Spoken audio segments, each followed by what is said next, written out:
Hello friends and welcome. Today we will perform experiment to verify KVL. KVL stands for Kirchhoff's voltage law. Okay. Now according to the statement of this law, voltage drop in any closed loop should be equal to 0. Okay. So in order to verify this theorem, I am using this circuit. So this circuit basically consists of single voltage and two resistances. Okay. So this is forming a closed loop. Okay. So now so there are basically three voltages present over here. When I turn on this power supply, some current starts to flow through this loop. Okay, so due to that current, some voltage will drop across R1, so that we are calling as VR1, and similarly voltage across R2 we are calling VR2. We have to do algebraic addition of all these three voltages. Okay, and that should come equal to 0. First of all, what we will do, we will connect the circuit as per this circuit diagram. Okay, voltage we are applying as 10 volts, so this is already known to us. So only we have to measure voltage across R1, voltage across R2, and what is the total current flowing through the circuit. Okay, so for this experiment I am using this experimental setup. So now this setup consists of two loops. Okay, but I am not using this second loop because as per our circuit diagram we are considering only single loop. So we are considering only R1 and R2. So this part we will not consider. Okay, and at this point we will apply 10 volt, and in order to measure the loop current we will use this ammeter, right? Okay, and this ammeter we are not using because in the loop whatever current flows through R1, same current flows to R2. So we do not need to measure I2. And in order to provide the power to the circuit, we are using this DC regulated power supply. Okay, if you turn on this, you will find out that the voltage is almost 10 volts. So I have already set this voltage. You can set the voltage as per your need. Okay, and while doing the connection you have to turn off the power supply. Okay, now let us start the experiment. So as per this circuit diagram, what I will do, I will connect 10 volt. Okay, so positive of 10 volt, then this is negative of 10 volt, and then we have to measure the loop current. So either I can connect an ammeter over here or over here. Okay, so I am using this multimeter as an ammeter. Okay, so I have set this to milliampere. Okay, and this red probe is connected in milliampere, black probe is connected in common. Okay, and we have to select DC because we are applying DC voltage.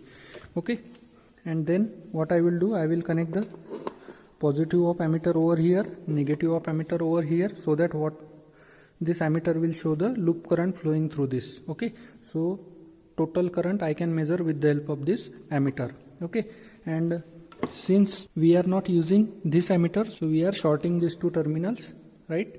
And now what we have to do, we have to turn on the power supply. Okay, now this voltage is already known to us. It is how much? 10 volt.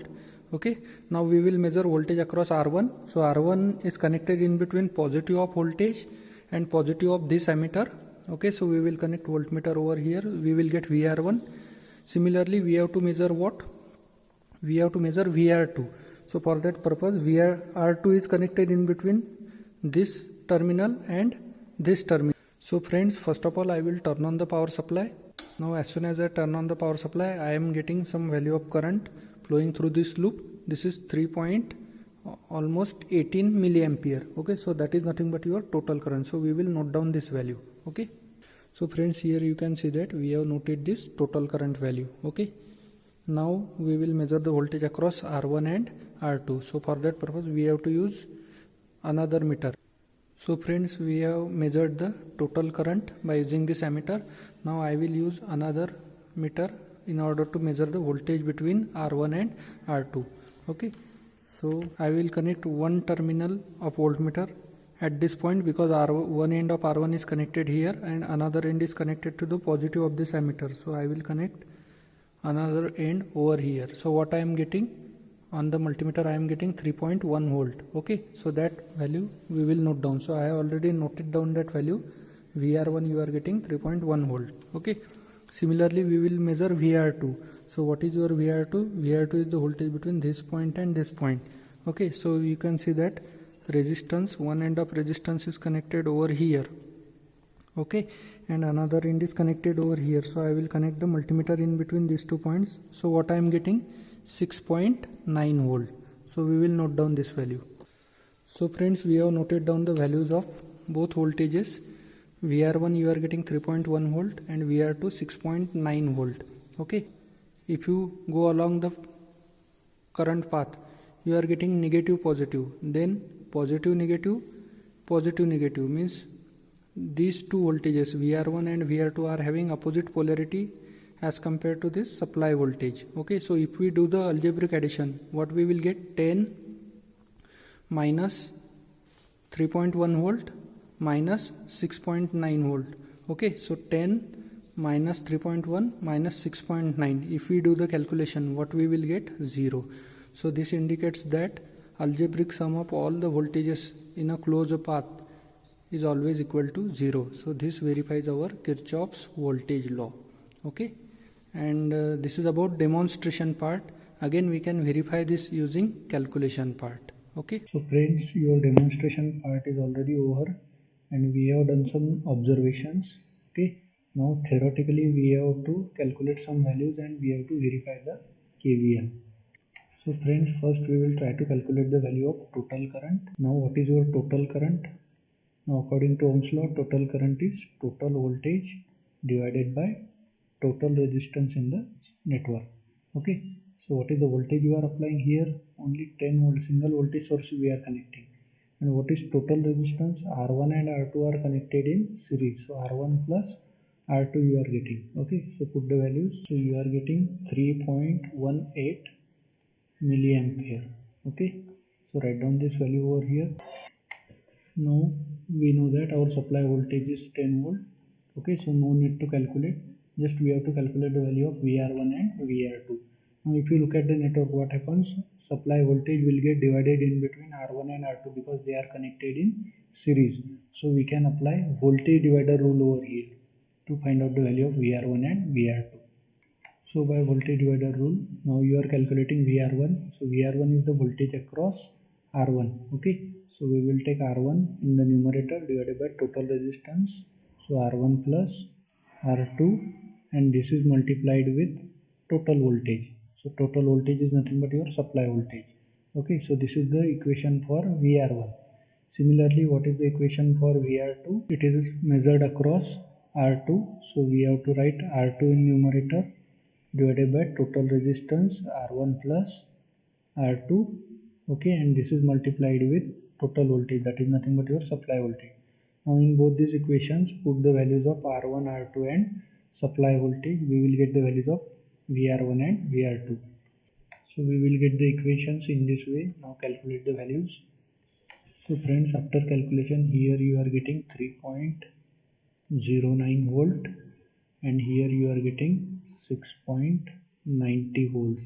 Okay, so we have got the values of VR1 and VR2. Note down these values in observation table. Okay, so this is about your calculation part. Now verify your results. So if we compare, our supply voltage was constant, so 10 volt we are applying. Now what is the VR1 we are getting? Theoretically 3.09. Here we are getting 3.10 volt. What is the VR2 we are getting? 6.90. Here also 6.90 we are getting. Here your current was 3.18 milliampere. Here also it was 3.18 milliampere. So if you compare both theoretical and calculated results, experimental results, you will find out that we are getting almost same values. Okay. Now we can also verify this with the help of KVL so that our Kirchhoff's voltage law will get verified. Now what your KVL states? The algebraic sum of voltage drops in a loop should be equal to 0. Okay, so you are having two voltage drops, VR1 and VR2, and Vs is your voltage rise because this is supplying the power to the circuit. Okay, so we have to apply KVL to this loop. Okay, so in this loop there are three elements: supply voltage, R1 and R2. So we have to write all these elements in the term of voltage. So what we can write? So Vs we are having, then R1 we are having, and then R2 we are having. So we have to write each and every term in terms of voltage. So this is already voltage, Vs is already voltage. Now we have to multiply this R1 with current. Which current is flowing? Total current is flowing through this R1. Okay, so I multiplied by R means it becomes voltage term. Similarly, through this R2, which current is flowing? Again total current is flowing. So current multiplied by resistance, again this is a voltage term. Okay, so algebraic sum of all these should be equal to what? 0. So this is our KVL equation. Now we have to give the sign. So how we can give the sign? So for that purpose we have to consider the loop current. Okay, so you can see that this current is entering from negative terminal in this Vs. So use negative sign. Okay, now the terminal from, and in this R1 current is entering from positive terminal. So write positive over here. Through this R2 again current is entering from positive terminal. So again write positive over here. So in this way you can write the KVL equation. Now put all the values. What we are getting? Minus 10 plus, what is your total current? 3.18 milliampere multiplied by, what is your resistance? 973 ohm plus 3.18 milliampere multiplied by, what is your R2? 2171 ohm is equal to 0. Okay, so if you calculate this, your answer should come equal to 0. Okay, so calculate left hand side. So what is your LHS here? LHS means this part. If we calculate this part and if this comes out to be 0, then we can say that our KVL is verified. Okay, so calculate the left hand side. What you are getting?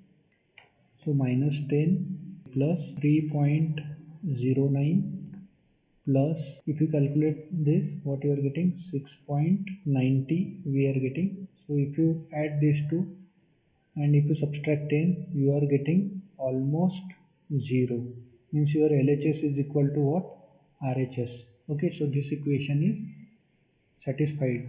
So we can say that by here your KVL is verified. So in this way you can apply KVL to any loop. So thank you very much for watching this video. If you are having any doubts, difficulties and recommendations, please let me know in the comment section. And if you are not subscribed my channel, please subscribe and share these videos with your friends. Thank you very much for watching this. Have a nice day.